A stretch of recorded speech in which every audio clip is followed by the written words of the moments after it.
Bigyan po natin ng reaksyon ang sinabi ng dating promoter ni Pacman na si Bob Arum. Sinabi kasi na mas magaling si Inoue kumpara kay Manny Pacquiao. Ito ang buong payag ni Bob Arum. Isang great fighter si Pacquiao, maalamat ang karera niya.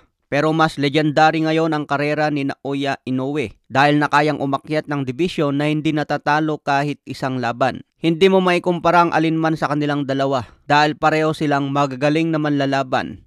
Pero may pagkakaiba rin sila. Si Manny Pacquiao daw ay walang ingat sa maraming laban. Kaya na-knockout siya sa huling laban nila ni Juan Manuel Marquez dahil reckless ang atake. Bara-bara ang atake kaya na-counter ni Marquez at natulog. Ngunit siya ay isang mahusay na entertainer. Siya ay nakakaaliw sa ibabaw ng ring.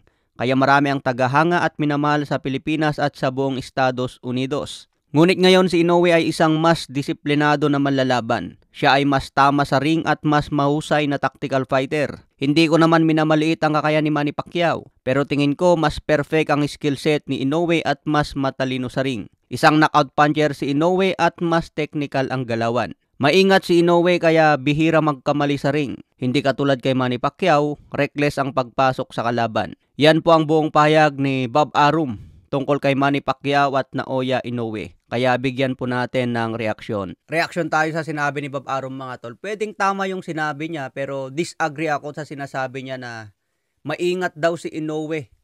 Bihira magkamali sa ring. Nagkataon lang mga tol na yung mga nakalaban ni Inoue malayo sa ka-level yung mga kinalaban ni Manny Pacquiao. Natumba nga si Naoya Inoue kontra Luis Nery. Nagkataon lang na yung power punch ni Luis Nery, tamang knockdown lang ang kayang ibigay. Tungkol naman sa sinabi ni Bob Arum na reckless si Manny Pacquiao. Style kasi ni Pacquiao yun mga tol eh. Nagsisimula pa lang sa boxing, yun na yung style niya. Mahirap nang baguhin yun. Kaya nga iba-iba ang style sa boxing. May slugger, may counter puncher, may technical. Kaya nga sinasabi nila na style make fight. Si Naoya Inoue, totoo na mas magaling siyang technical fighter. Pero kung pagharapin mo ang style ni Manny Pacquiao at style ni Naoya Inoue, lalo noong panahon ni Pacquiao na lumaban kay Margarito at Miguel Cotto, hindi uubra ang style ni Naoya Inoue. Kahit sabihin natin na mas technical si Inoue, mas accurate yung mga tama niya. Pero yung pagiging aggressive, volume puncher ni Manny Pacquiao at yung tigas niya, tapos yung stamina na hindi napapagod, mahirapan talaga si Inoue. Nagkataon na yung mga kalaban ngayon ni Inoue, ano lang takot din bumitaw ng maraming suntok. Diba? Pansinin nyo, Paul Butler, Stephen Fulton, tignan nyo yung galawan ni Stephen Fulton. Ganon ba gumalaw si Manny Pacquiao? Hindi. Kapag ganon ang kalaban ni Pacquiao, bugbog sarado na yon. Yung galawan ni Stephen Fulton. Sino pang malakas na tinalo ni Inoue?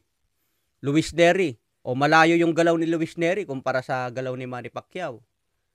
Galawan ni Nonito Donaire. Si Donaire lang naman ang matindi na nakalaban ni Inoue. Kaya nga nabasagan ng eye socket si Inoue dahil matindi si Donaire. Kaya kung makatapat itong si Inoue sa galawan ni Manny Pacquiao, masipag bumato ng suntok, sobrang agresibo, may footwork, in and out ang galawan, malakas ang suntok at hindi napapagod. Mahirapan talaga si Inoue mga tol. Nagkataon lang na yung pag-akyat ni Inoue ng mga division, nakaharap niya yung medyo mahihina. Tama yung sinabi ni Bob Arum na mas technical.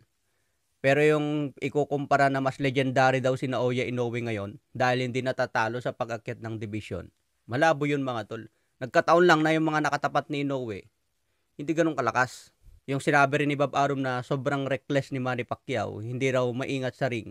Yun nga yung pinaka-defense ni Manny Pacquiao mga tol eh. Yung offense niya, yun na yung pinaka-depensa niya.